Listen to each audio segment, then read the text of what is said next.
My name is Aafia अजगर और मैं आज आपको एमडी कैट प्रिपरेशन के बारे में थोड़ा बहुत बताऊंगी कि how to prepare for it और कुछ टेस्ट्स जो हमारे पास जो एमडी कैट का टेस्ट होगा उसमें क्या क्या आएगा और कौन कौन से कंटेंट्स होंगे, कौन कौन से सब्जेक्ट्स इंक्लूडेड हैं, सारा कुछ उनके कितने मार्क्स इंक्लूडेड है पर सब्जेक्ट, क्या मार्क्स हैं, क्या क्या सिलेबस है इन्वॉल्व, वो सारा कुछ मैं आपको बताऊंगी। लेकिन फ़र्स्ट लेक्चर मेरा है थोड़ा सा कंटेंट बताने का और फिर उसके बाद हम लोग थोड़ा सा आपको बताएंगे, मैं आपको बताऊंगी कि हमने क्या क्या कवर करना होता है और किस तरह से कवर करना होगा और मैं थोड़ा सा आपको बताऊंगी।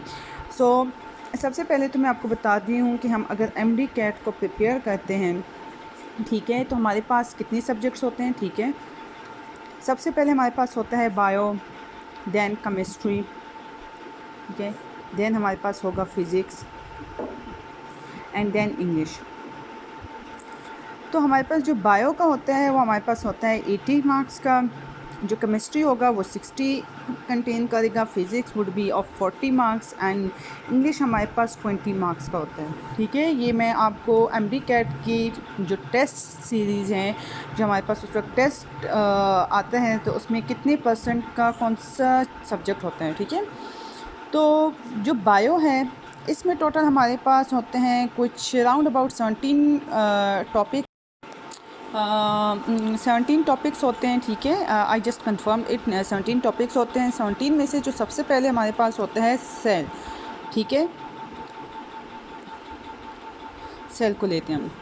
अब हमारे पास जो एमडी कैट का होता है वो ये होता है कि उन्होंने ख़ुद सिलेबस में गिवन किए हुए होते हैं कि आप लोगों ने ये चीज़ प्रिपेयर करनी होती है। ठीक है, किस तरह से प्रिपेयर करनी होती है वो टीचर पे डिपेंड करता है कि टीचर आपको किस तरह से पढ़ाते हैं। ठीक है, अब हमारे पास बेसिकली सेल है, तो सेल के अंदर जो हमारे पास जो टॉपिक जो कॉन्टेंट है फर्दर वो हमारे पास होता है डिफरेंस ऑफ माइक्रोस्कोप, ठीक है, ऑफ लाइट माइक्रोस्कोप, और हमारे पास लाइट एंड हमारे पास जो दूसरा है वो है इलेक्ट्रॉनिक माइक्रोस्कोप। ठीक है,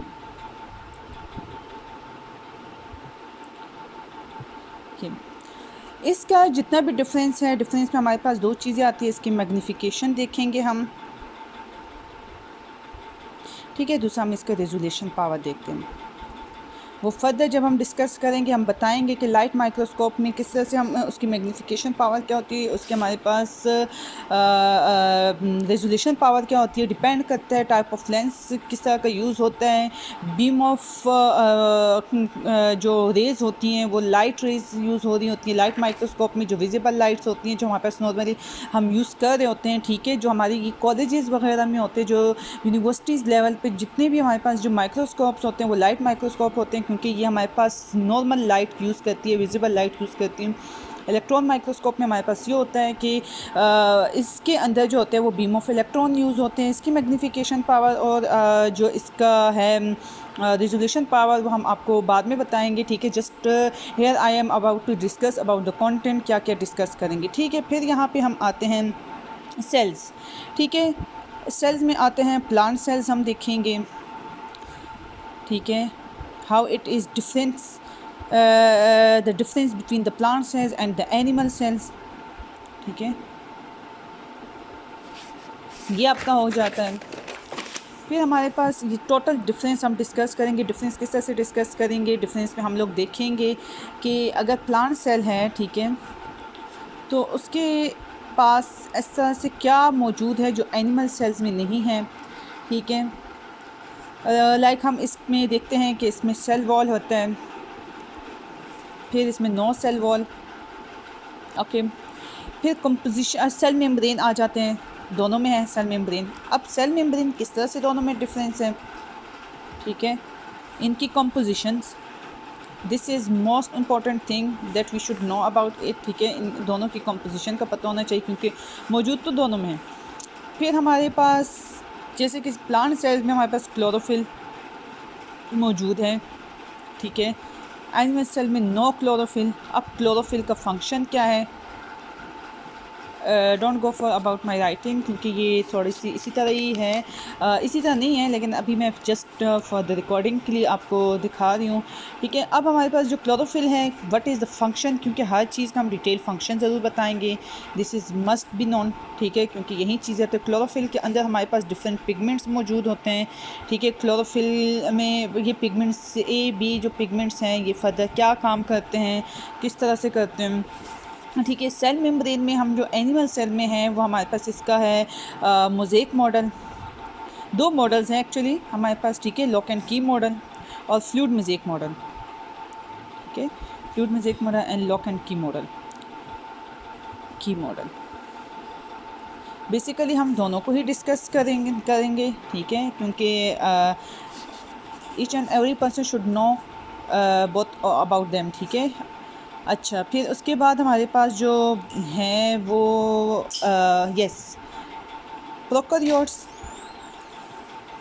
ठीक है, जो फर्दर हमारे पास है, जो नेक्स्ट कंटेंट है वो प्रोकैरियोट्स एंड यूकैरियोट्स। अब हमारे पास जो प्रोकैरियोट्स और यूकैरियोट्स हैं, इनके डिफरेंस पता होना चाहिए। ठीक है, कि why the prokaryotes are called prokaryotes and the eukaryotes are called eukaryotes, ये तो वैसे पता होता है मोस्टली, क्योंकि जब आप बेसिकली जब आप स्टार्ट करते हो बायोलॉजी 9th क्लास ही आपको पता चलना शुरू हो जाता है कि इनका क्या डिफरेंस है। लेकिन फर्दर हमारे पास ये भी पता होना चाहिए कि हमारे पास किस किंगडम में प्रोकैरियोट्स, अच्छा प्रोकैरियोट्स कौन कौन से टाइप के होते हैं। ठीक है, हमारे पास ये पता होने चाहिए और कौन से किंगडम से ये बिलोंग करते हैं। फिर यूकैरियोट्स का हम आ जाते हैं, यूकैरियोट्स किस तरह से डिफरेंस है इन दोनों का, ये हम देखते हैं। फिर हम लोग इस चीज़ पे अच्छा, फिर हमारा ये होता है कि हम प्रोकैरियोट्स यूकैरियोट्स का डिफरेंस देखते हैं।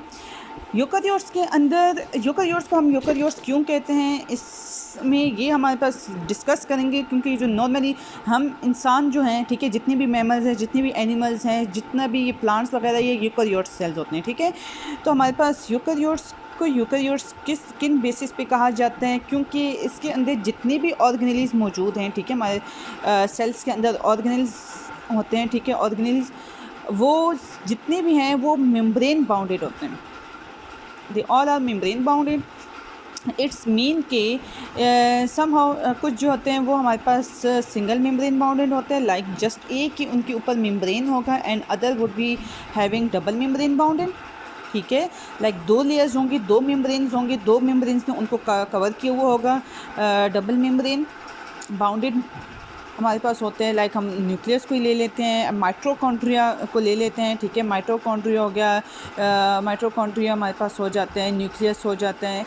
ठीक है, ये डबल मेम्ब्रेन बाउंडेड होते हैं। अच्छा, फिर हम यूकैरियोट्स में हम क्या डिस्कस करते हैं, एंडोप्लाज्मिक रेटिकुलम देखते हैं।